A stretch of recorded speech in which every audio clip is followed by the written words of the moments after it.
Recorded live at the Hawk's Nest on the Summit in Pataskala, Ohio. This is Garage Days. Over the top, it's underproduced, and you're going to find that out, Jeff, as we go along here. I am your host, Arch Madness, and we've got a new and improved Garage Days. So we're going to say this is Garage Days 4.20, okay? And we have an executive producer, Mike Dorsey from QFM 96, and he's brought a lot to the table. Literally, there's a lot on the table now. We've got cameras. We have a fridge can. We have Dorsey. Oh, Dorsey has your mic too, brother. So what else do we have, Dors? Fridge cam. Okay. And like you said, cameras. We have TikTok. We have X, we have Instagram, Facebook, all the pages. Okay. All right. I'm not getting you, but that's that's something we'll work out at the post-production meeting. So also multimedia. So that's what we're going to get with these cameras. These are the ones we're going to get on YouTube. And as Dorsey was saying there, Facebook, Instagram, X, TikTok, and then on YouTube as well. So we're going to have a lot of fun with this. Flight Pattern Bob, what are you doing? What are you doing, Bob? Why are you even standing up, dude? I'm looking for something. Okay, your beer? My phone. Okay. It's charging out front, Bob. I've got it. You're fine. This is I'm old Dave, all right? This is the underproduced part of the show, and this is fine. So when the planes come over, Bob will start talking, people will know we're recording, our neighbors will start honking. Ladies and gentlemen, our guest on this new season, he's a Green Wave alum. He's a Buckeye, a 4-year starter. Correct me in any of these, no, Arch, don't. All good. Okay. 4-year starter. You were a captain your senior year, right? Correct. Okay. And he was drafted by the Dolphins. He played center for the Dolphins his rookie season with Dan Marino. More on that a little bit later. And then I also got the Redskins and the Saints. Is that correct? Or You're on it. All right. Jeff Uhlenhake, everybody. Jeff, how are you, man? I'm great. Thanks goodness for Google. You got all that right. Yeah. I Wikipedia. You got two giant big screen TVs here that I don't know if you mentioned that, but it's awesome in this garage. Yeah. So you got it all. This is the Hawk's Nest. This is where we, this is where we all kind of congregate. It was during, right around COVID, and we were just all stuck in here. And Bob, a bit of a woodsmith. Is that what they're called, Bob? They're close enough. Yeah. So Bob made garage bars for myself, for Dave over there, and he made one for him. Now, Heartland, we'll edit that out. Heartland is he's a Bengals fan. So we named our garages after our favorite football team. So his is the Jungle. Bob rides Harleys, and he's a Browns fan, and his is the Hog Pound, Jeff. So we just instead of bar hop, we just hang out in our garages, and I've got garage envy. You got that, yeah, and you can come over to my place and make a bar. So Bob, could you do one for Jeff? Not a problem. Okay. Not a problem. All right. So let's start. We met, and this was pre-COVID. This was down at the varsity club at a QFM 96 crank up party there before a Buckeyes game, and it was just so cool because I knew your history, Jeff, before. Believe it or not, I did sports for about a decade, and I've been watching the NFL and the Buckeyes since I can remember. Let's start with Newark Catholic, because you weren't born in Ohio, were you? Well, I was born in Indiana, but I grew up in Ohio most of the time, and my parents ended up moving to Newark.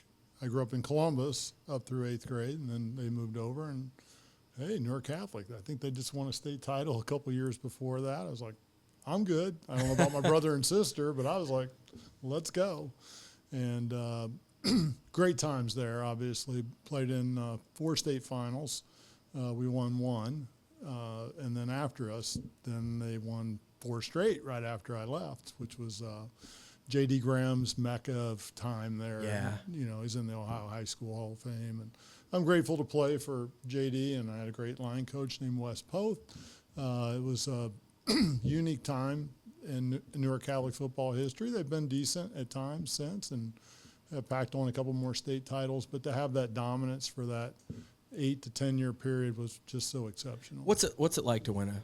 Just I mean, we're all Ohio kids in here. I mean, what's that like? You know, honestly, it was. We were a little bit jealous of the Maslins and that because they were playing in the stadium. The title I won was at Groveport, Madison. It was a bit of a farm field that time. That's Dorsey. That's producer Dorsey's stomping grounds. Yeah, this is 1982, and it was a wet night in Groveport. I'm sure you've experienced a couple of those. And it was 14-7 battle in the mud, and we came out on top.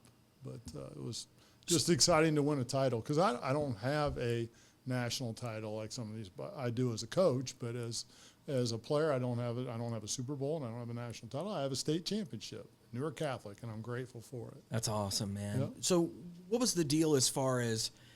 Were you a lineman in high school? Because you hear these stories about guys who played in the pros, or even in college, where they're these offensive or defensive. They're these guys on the front lines, but they were a running back or a defensive back or a quarterback in high school. When did it kind of click for you as far as being an offensive lineman? Or what did you play at Newark Catholic? You know, believe it or not, so we went over to Newark, and my mom drove me to Newark for the first couple weeks of school. We were still living in Columbus.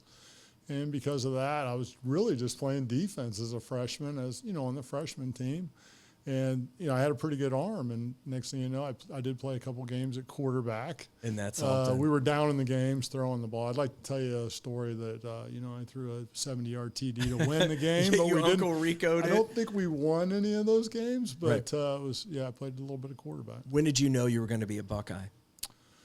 And who recruited you? Well, when I was recruited, it was by a guy named Steve Devine, who was the center guard coach at Ohio State. And then what happened is that I was offered late. I was not I would have been maybe a 2-star. I don't know that Ohio State would take a look at me in these days. Wow. But, it was kind of a diamond in the rough type of situation where maybe a little undersized, but small school. They don't necessarily get into those crevices of Ohio at times. But basically it was probably in January, so it was late. It was probably just a few weeks before signing day. Do you remember the first time you talked to Coach Bruce? Oh, yeah. He came to the house earlier. Right. The offer came a little late. In fact, you're better off talking to my mom, Rhonda Ulenhake, about these stories. She's got a memory that's unbelievable. But I think it was actually Christmas Eve when Earl Bruce came to my house. Ooh, yeah. Was your mom happy about that? Yeah, no, it was joyous. She had all right. had place setting out for him, the whole deal. Okay. So, yeah, pretty cool stuff. So you go to Ohio State. Now you start all 4 years. Now you bounced around before you got to center, right? So you were an interior. I mean, where were you? Your guard or what?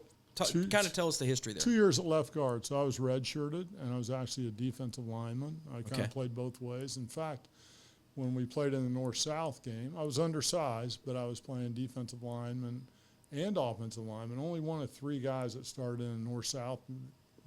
The Ohio All-Star game used to be a pretty big deal. Right, oh yeah. And like Chris Spielman, Chris Carter, and myself started both ways. So, it was like all of a sudden I kind of made a name for myself there, and I kind of knew other players found out, like Jeff Uhlenhake can play. So you're talking about guys that came in with you, right? When yes. you say, "Oh my goodness." Yeah, we had Tom Tupa, William White, the late William White. We had a nice class. I personally, and I mean, I'm a Largent guy. Rice has the numbers. I mean, you can. There's an argument. Randy Moss. You can make arguments for anybody, but I've always said, and I've said this on the radio, I've said this on my podcast, Chris Carter had the best hands ever, right? I mean, he's had some of the most miraculous catches for sure. Yeah. And dude, and then you think about and you're talking about Tom Tupa, and this is kind of funny, Jeff. So I talked to there's a guy that works at the radio station, and his name is George Wolf, and I said, hey man, I think because he went to Ohio State mid to late '80s. And I said, hey, I think Ulenhake's going to come on my show. And he's like, no way. And he goes, all right. He goes, now listen, he's not going to remember this, but this is still a cool story that my friends and I talk about. So it was 1987 spring break, okay, Fort Lauderdale. And he said that him and his buddies, and they're all, I think they were in a fraternity at Ohio State. But he said they're on the beach, and all of a sudden someone's like, hey, there's Ulenhake and Tupa. So they went over, befriended you guys, and he's like, man, it was the best time. We had a couple beers over at it was either your room or their room or something, but you had the best time ever. It time's up. I mean, it was probably the Bahama Mama Hotel down in Fort Lauderdale Strip, but the timing's right. I can't say I remember. Right. But, well, yeah, sure. Yeah, right. Exactly. Yeah, that's what he said. He goes, he barely remembers. But we talked about Chris Carter's hands, but I mean, Tom Tupa and his foot was a pretty incredible thing as well. Those beautiful deep spirals that he would just rocket off his foot. It was incredible. I was lucky enough. When I covered the Buckeyes, Nugent was kicking, and I was on the field when he kicked the. That thing was over 50 against Marshall. Mm-hmm. I mean, it sounded like a cannon going off. Was that? I mean, I wasn't old enough to get up and go see Tupa back in the day. I was younger in high school and in junior high. Was that something you could hear it a mile away? Yeah. Well, just to add to it, it's and we have our Dolphin fan here in the garage. Reggie Roby. So I go from Tom Tupa at Ohio State, and then you have Reggie Roby. So it was like, wow, it's kind of the same. That boom off the foot.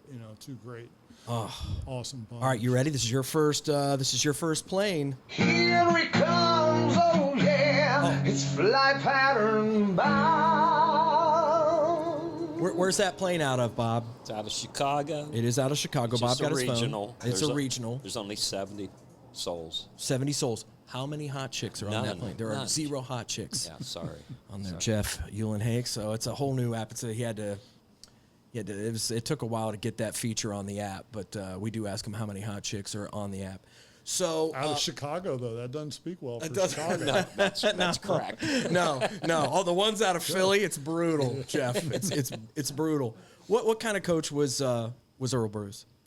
Earl was, he was hard on his assistant coaches. Number one, that's what we noticed as a player, and he didn't always get on the player; he'd get on the coach. And Urban had some of those same qualities, Coach Meyer, and they held everybody to a higher standard, and obviously the player is responsible too, but he would get on the coach. Well, and as a player, you start feeling bad for your coach. Like, I got to go harder. I got to do better, but he was very accountable, wanted to make sure the whole team, the culture was correct.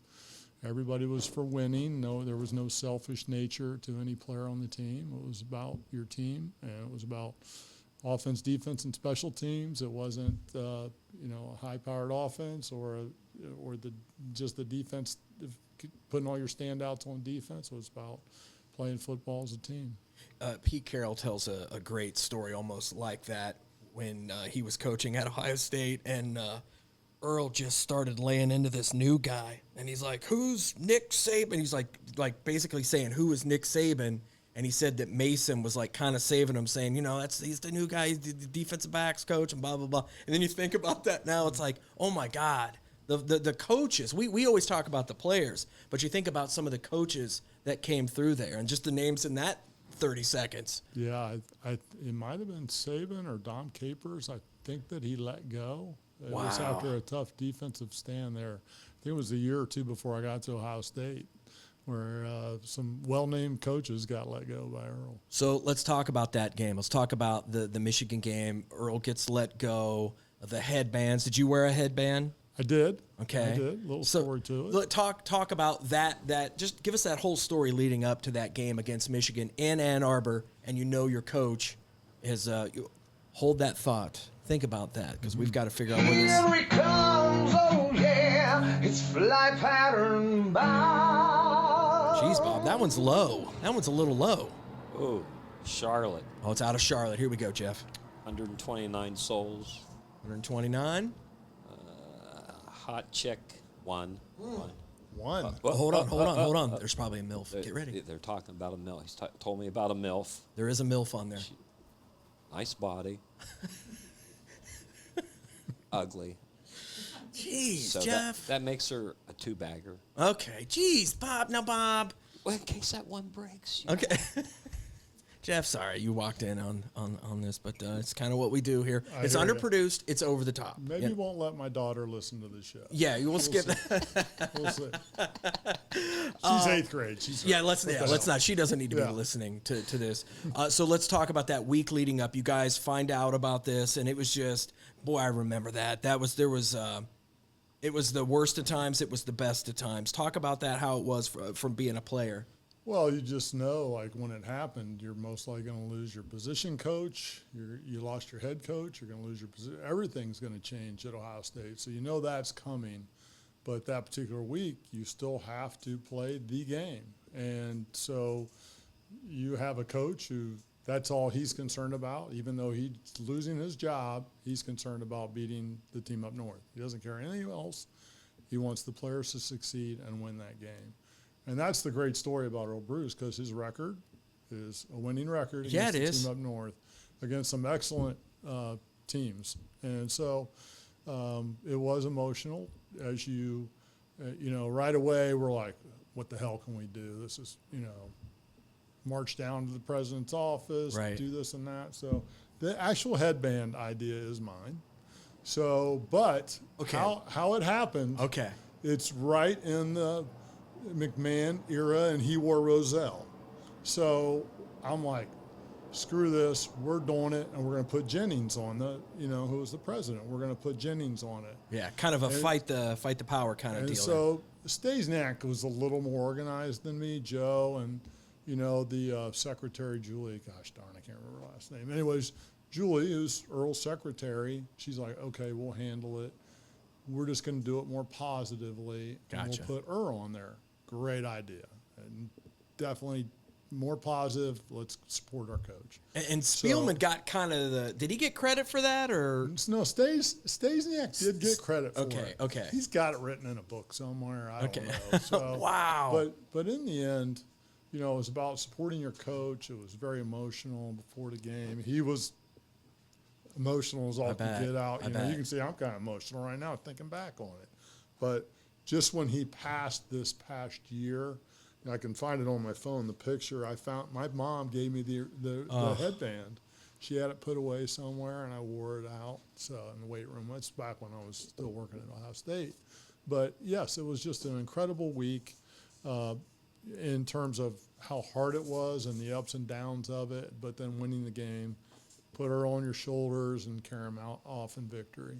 I mean, we talked, state titles in high school. We'll get to the playing for Don Shula and snapping it to Dan Marino, but beating Michigan in Ann Arbor, right? Yeah. I mean, just again for all the Ohio guys in this garage. I mean, that has to be one of the greatest feelings ever. And it was a good win in terms of offense, defense, and special teams. It was. And then Carlos took a little screen pass, took it about 70 yards, I think. Carlos Snow was an incredible back. Yes, he It was. was him and Emmett Smith were the two top backs in high school coming out. And then Carlos ended up having a couple injuries. He even battled maybe a little bit of cancer. I'm not sure exactly what it was, but he's doing better now. You just look at what Emmett Smith did, and just remember Carlos's explosion and his ability to create in the open field. He was a special player. Oh, can I give you a real quick? So it would have been 87. So that was my sophomore year in high school, and that was the first time that I got in trouble. It might have been the first time I really ever drank a lot. Okay. It was a Friday night. It was a football game, and it was the night before the Earl game, and I got busted by my dad. And I remember I went home that night, and he didn't talk to me. I went straight up to my room. I went straight to the bathroom a couple times, and I went up to my room, and I remember getting up that morning, and he said, "We're not going to talk about a punishment. We're not going to talk about anything until this game's over. There you go. And then we're going to discuss," because I was grounded for months, but we enjoyed the game. I was like, and thinking back on it now with him being gone and stuff, I'm like, I'm so mad at myself for kind of ruining that very special weekend for a lot of dads and sons. I mean, that's still the game all of us talk about. But I just remember everything was cool, and I kept looking at him over on his lazy boy. He was smiling. He was so happy. And then, dude, as soon as it was over, all right, so here's the deal. Priorities. Yeah, Yeah, so here's the straight. deal. But there's so many great memories from that game. Bob, where was that plane from? There's no way we're going to stop that story, me or Jeff. Oh, it's out of LaGuardia. Ooh. 119 souls. One hot chick. One MILF. One MILF. It's a great transition into your senior year. You're the captain. Yeah. What an honor that had to have been, man. I'm still thinking of what is the percentage of hot chicks in America? It's pretty low. Right now, it's low, Bob. We'll get to your captaincy of your senior year once we figure out what's going on in the skies as far as hot chicks. Well, unfortunately, my senior year wasn't what we all wanted it to be. It was Coach Cooper's first year, and it was a year that was tough. It started out a little bit strong, beating Syracuse and LSU, and then went downhill with a big-time loss at Pitt, and kind of just back and forth through the Big Ten, and then gave the team up north a run. Right. It took a late touchdown by them to win it. We were actually down a lot, came back, took the lead. It went back and forth a couple times, and then lost on a big kickoff return and a bomb to John Colasar, an Ohio guy. Oh, yeah. Yeah, those are the ones that hurt the most. Those guys, come on. Screw him. Right? Yeah. So Stay up there. Yeah. The smelly hot dog water state. Stay up there. Did you think, hey, I think I can play on Sundays? When did that hit you? Yeah, probably after my sophomore year. Okay. I thought, I'm starting to develop. Because you were one of the bigger names on the team, Yeah, Jeff. I was lighter. I was concerned about my weight, but I was able to put on just a steady 10, 12 pounds every year, and did it through hard work, and ended up being 275-ish my senior year, and that was enough that they're going to now start taking a good look at me, and I felt good about it. But I knew I was athletic enough and playing at a high productive rate and making good decisions, and it was I thought it was going to happen after my sophomore year. So fifth round? Fifth round. Fifth round. Did you not meet Coach Shula until then? Before then? When did you have any discussions with the Dolphins? Did you know they might take you or? Yes, I did. Well, I was projected much higher. I had a little bit of a knee issue already coming out. In fact, the Dolphins they wanted to have surgery on me after the draft. I said, no, I can play right now, and that knee didn't get operated on until after my second year. And you went all 16 that rookie season. Yeah, well, and then played the next year, and then I had that knee operated on. Just let it get a little worse before we go in there, So, but I met Shula after the draft. I talked to him right after I was picked. He called. The funny part was, here's one for you, though. So they call me in the fourth round. They're like, we're looking at you or this cornerback named David Holmes from, I want to call out David, but from Syracuse. That guy got cut in the first cut. I still remember, I'm like, damn, that was big money for me back then. Right. Could have used that money, been a fourth rounder. Right? Yeah. They cut the fourth rounder. So, but that's that business, you got to be good enough to cut it. So, Marino, when was your first, when did you tell me? Because, you guys were going to become close there. Yeah. With that center to quarterback. He recognized in me that I was another level player in terms of my intelligence. So he knew that I could make the calls right away. Whether I was physically good enough, he knew that mentally I could handle everything.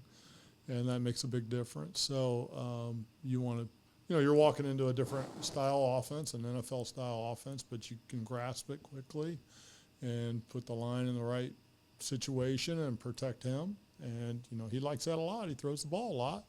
So it was a good situation for me. And then he recognized that, though. And I would say that, I didn't start the opener, but he wanted me in there for the next one. So that's good when the starting quarterback wants the guy in there at center. Wow. What was, all these questions are, just me, the Gen X kids still just kind of fanboying out. What's it like to be in a huddle with Dan Marino, man?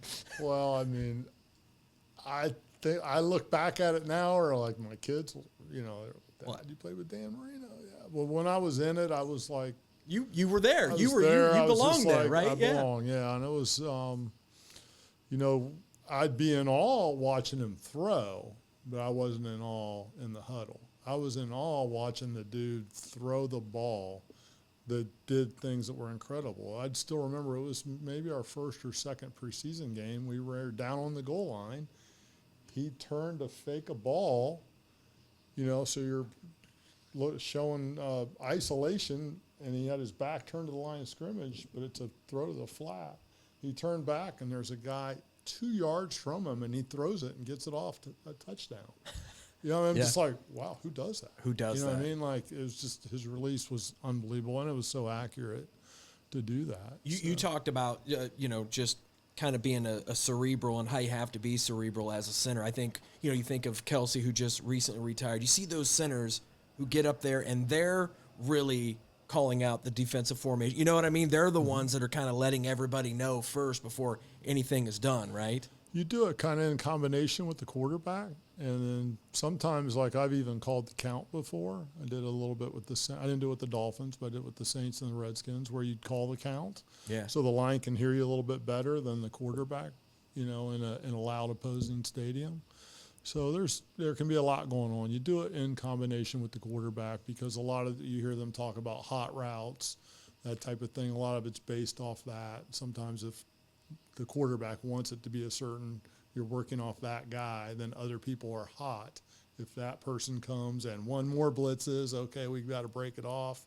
So everybody has to be on the same page, and in the end, the quarterback needs to make that decision. Gotcha. So let's talk about some of the guys you played with. I mean, Clayton played with you, right? I mean, my goodness, I think we all, who didn't pretend they were Clayton and, you know, and Duper back in the day. I mean, who were some of the, talk about some of the names there with the Dolphins and stuff. I mean, our third down back was Crash Jim Jensen. This is for Night Ranger John, by the way. I'm just trying to, we got the biggest Dolphin fan we know. Crash was amazing. He held a record, maybe still does, for playing the most positions in the NFL. And, you know, he got known his rookie year for flying down field and kind of did the twirly bird when he got hit. Yeah, that was in every highlight film. Yeah, and then basically he, you know, he was a third down back, but he long snapped. He could do everything. Tight end, played some wide out. But, you know, in the end, I mean, John Offerdahl was a great linebacker. Oh, my goodness, yeah. A career cut short by injury. I mean, he was a 4 or 5 time All-Pro, and then, you know, started getting injured and got hurt. So I thought he was headed to the Hall of Fame when I first saw that guy play. He was incredible. Western Michigan. Yeah, Offerdahl was a badass. Yeah, he was a stud. But, yeah, you had Duper and Clayton. Then later on, Keith Byers came to from Ohio State, came over. Irving Fryer. Wow. Irving, you know. So I don't know that we had a marquee running back when I was there. So it was the receiving core, though, that got it done. And we brought in Keith Jackson, tight end. Your guy over there probably remembers better than me. So, Night Ranger. I got a little bit too many hits. So you really got into him. It was right around Strock, right? Was it Don Strock? And yeah. Yeah. Man, oh man, that's some good stuff. And you know, how many? I'm sure we all did it. Dorsey's a little younger, but you know, we went out and did that hook and ladder. When that happened in the playoffs, it's like my buddies and I, we did that out in the backyard. I don't know how many times after the Dolphins did that in that playoff game. Yeah. So yeah. Well, actually, the what's it called for the fake spike? Oh, New Year when they did that, they did that in the Meadowlands, didn't they? Yeah, I wasn't playing in that game. Okay. Yeah, I was hurt. I was injured. What was the call on that? What exactly? I mean, how did that? Was that all Marino? Was that just what was the? I'm sure it was pre-planned off film. Okay. Yeah, and made the call and go with it. All right, something else I want to ask you about while you were still in Miami, and that is Ace Ventura, Pet Detective. You are credited in that movie, Jeff Uhlenhake. So tell us about your time in Hollywood. Well, I'll tell you what. Well, it was a short part, non-speaking part, but I said a lot. Right. Yeah. So it was Dan Marino came and asked the players, hey, I'm going to be in this movie. Do you guys want to take part? And we're like, okay. So, you know the part I play. You can mention it if you want, or your listenership can check it out for themselves. But basically, I was supposed to ride a Harley, and then Jim Carrey, I don't think could ride a Harley. So we decided not to do that for my part. So I got into the other part where I embellished and made it work. But we went down the day before. I think we went to the Fountain Blue down in Miami. They were filming one of the parts with Courtney Cox in like the laundry scene. I can't remember exactly. Right. We were over at the Fountain Blue, and then got to meet him there, and it was fun. And then, so my part's like a week later or whatever. So we go over, and there's a part before mine, and I was just surprised how long it takes, because this 15-second clip before me was all morning from 8 to 11, then maybe there was a lunch break or whatever it might be. And then, so we do my scene, and then there's the working on lighting. So I'm sitting there talking to Jim Carrey, and this was filmed at Dan Marino's All-Star Cafe down in Coconut Grove. And basically, like, we're just BSing it up. He's asking me football questions. I'm asking him to do Fire Marshal Bill and do all his In Living Color stuff. And it was just really just a cool time. You're sitting there talking to Jim Carrey. He's a little bit off the wall now, crazy, but it was something else. I bet, man. It was something else just to chat with that dude. How he creates just out the whim. So where do you remember, did you go to the premiere? Did you go to, because I'd heard the story that Dan Marino was really upset, and that video pops up on Reels and TikTok where they say that he didn't take, he took the lump sum because I guess Jim Carrey showed up in that pink tutu. He showed up like when they were like, hey, Dan, we want you to be a part of this. And they asked him, do you want, some rights in the movie, or do you want just a lump sum at the beginning? And he saw Jim Carrey in a pink tutu, and he's like, I'll just take the cash now because this isn't going to go anywhere. And then, boom, it was the biggest movie of the summer that year. And we had a team viewing, and Mike Golick, oh, yeah, radio. man. He's sitting behind me, and he's backslapping me, just laughing like crazy, cracking up. He wasn't in it, but he's just going nuts. This is great. Mike's just got such a big personality, and I'm like, maybe it is going to be something. We're all like, what's it going to be? If you saw Jim Carrey's like one B movie before that, you're like, what did that do? And so, and then that saved his. What to expect? Yeah, and that changed his trajectory as far as just becoming the biggest movie star in the world. So I had friends that I didn't tell any friends that I was in it. I get calls that, man, I'm in a theater in Virginia, and then I stand up. That's my boy Uli. And people were like, shut up, sit down. So it was great. There was a lot of good attention from it. Best part of the NFL? Well, I mean, behind the scenes, it's the locker room, being with your guys, and team camaraderie. That's by far the best part of it. There's the money. It's helped me set me up. It really has. I'm a saver, and I work with it and took care of what I earned. But it's in the end, it's just those friendships you made and the bonds you make, because you're really doing something really hard with somebody else. And it takes a lot. Everybody on that. Whether you're a kicker, it's courage to go kick. It's courage to go run a route across the middle, to go block somebody, to do whatever. It's hard, it's grueling, and it's those bonds that you make. That's it. Let's talk about Jeff Uhlenhake now as we kind of wrap the story up here. I mean, what?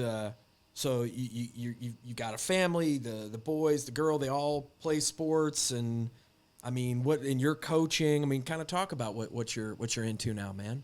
Well, I've got a wife. Yeah, Angie, family. I did say family, right? Angie, she's actually a realtor around all over, and I have 3 kids. I have a senior, Jake.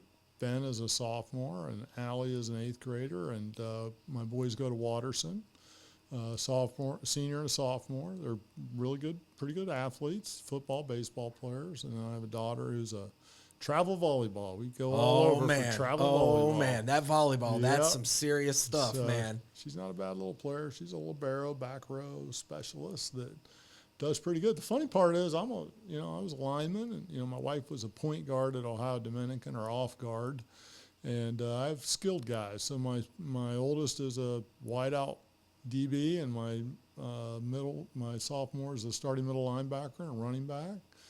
And my daughter's like a libero, back row volleyball player. So That's great, we're man. not gargantuan, I guess. So we'll see if we get the growth spurt for those kids. But a lot of great times. I help coach at Watterson. I have a small business that's about an hour away. I'm busy with that a few days a week, but a lot of high school times. And I don't want to, you mentioned it earlier, and I would like to kind of just go back to it for a second, and that's you coached at you're talking about, I didn't get a national championship, but I did as a coach. Talk about that. When was that? And well, I was first of all, I was in coaching for a while. I was a high school coach. I was a quality control coach under Tressel at Ohio State. Then I went with Mark D'Antonio to UC. I was there for a year, and then went to the Cleveland Browns with Jeff Davidson, former Westerville North guy, and went up to Cleveland for 2 years, and then got out of it and decided, I don't want to be moving around a lot. So I decided I want to, have a family and stay local. And Tress brought me in as a strength coach, and he doesn't get enough. That was the years I covered when he was the coach, and he was just he was.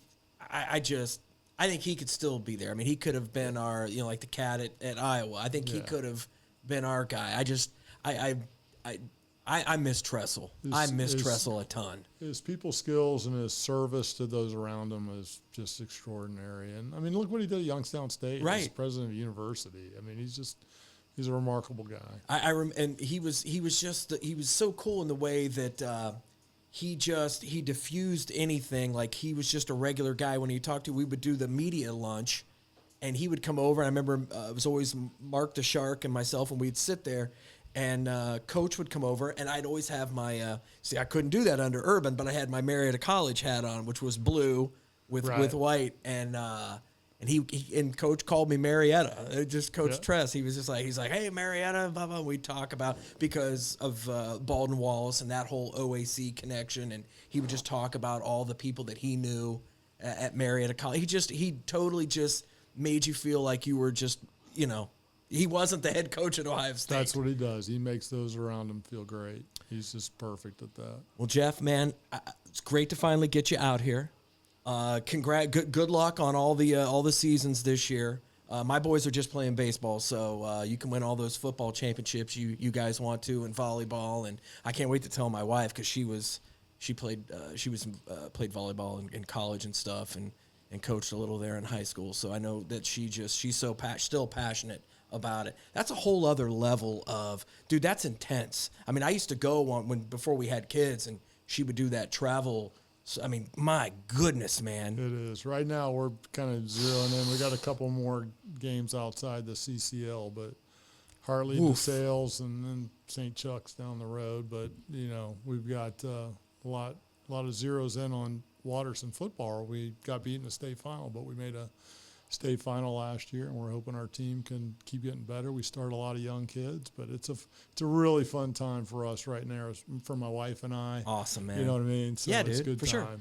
So let's just say this: I think everyone can come back, the wife, the kids, and can listen to this. So you might want to skip over some of Flight Pattern Bob's parts there. Bob, I'm kidding. Bob is 80% louder. We used to have Bob away. It was almost like Charlie Brown's teacher, and people were like, "Well, you need to mic him up." And so we've mic'd Flight Pattern Bob up. So Jeff, I hope you enjoyed your time here out in the Hawk's Nest and on Garage Days, and thanks for sharing the stories, man.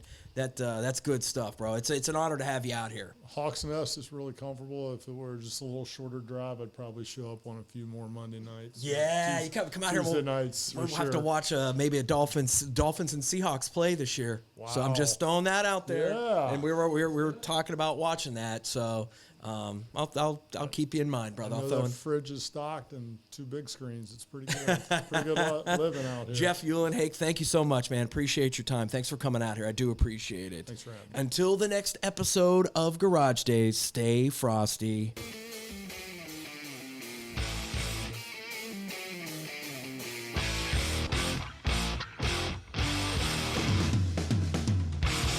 I'll have to check that out.